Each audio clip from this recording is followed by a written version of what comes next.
Yan, welcome back mga idol sa ating tech channel. So nag-share dito si ABS-CBN nitong February 17. So sabi niya dito, Messenger website shutting down in April 2026. Yan, so yung iba inisip nila na mawala na ang Messenger sa April itong taon na to. Pero hindi po ganoon kasi ang sabi kasi ni Messenger ay yung website lang ng Messenger. Ano ba yun? Ano ba yun? Karamihan kasi mga tao ay hindi alam ito na kahit wala kang Messenger app, pwede kang gumamit ng Messenger gamit lamang ang website sa Chrome. I-desktop site mo lang yung Chrome. Yan. Kung paano yan, ganito yon. Punta tayo sa Google Chrome, then search natin, type natin dito ay messenger.com.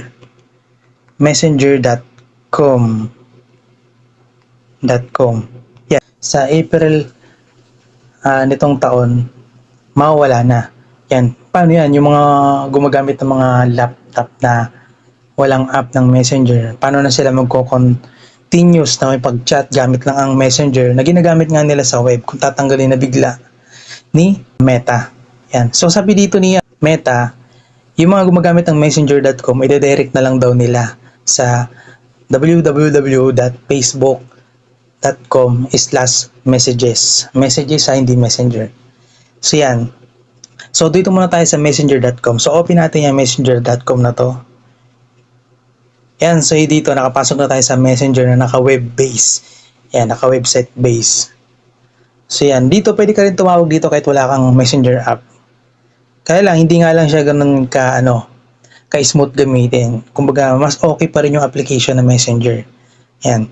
Kaya ito yung dahilan kung bakit walang gumagamit ng ganitong Messenger sa website kasi nga hindi siya ganun applicable. Saka pang computer lang to, di kaya pang browser lang ng mga cellphone.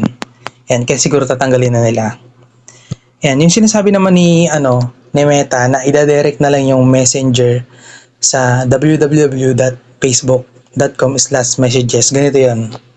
So, i-type lang natin dito www.facebook.com/messages. Ito. Yan, so ganito. Nasa loob na tayo ng Facebook na naka-web base. Ano po sinasabi kong web base?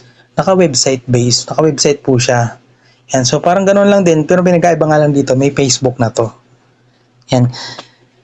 Nga pala, ito yung ginagamit ko. Nag-upload ako ng video sa Facebook. Hindi ako gumagamit kasi ng Facebook app. Ang ginagamit ko na Facebook ay yung Facebook Lite. Tapos, syempre sa Facebook Lite, di ka makapag-upload ng mga video. So, kailangan mo talaga ng Facebook na Kulebo, yung original. Pero ayoko nun kasi malakas sa data and battery. So, gumagamit ako ng browser at doon ako nagpe-Facebook. Yan. So, nakikita nyo dito. Yan. Para kang gumagamit ng tablet.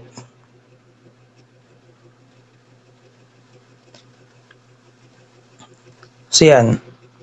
Yan. Hindi ko na binasa yung ibang nakasulat doon sa shinare ni ABS-CBN kasi alam ko na ipaliwanag na to ng ibang mga YouTuber.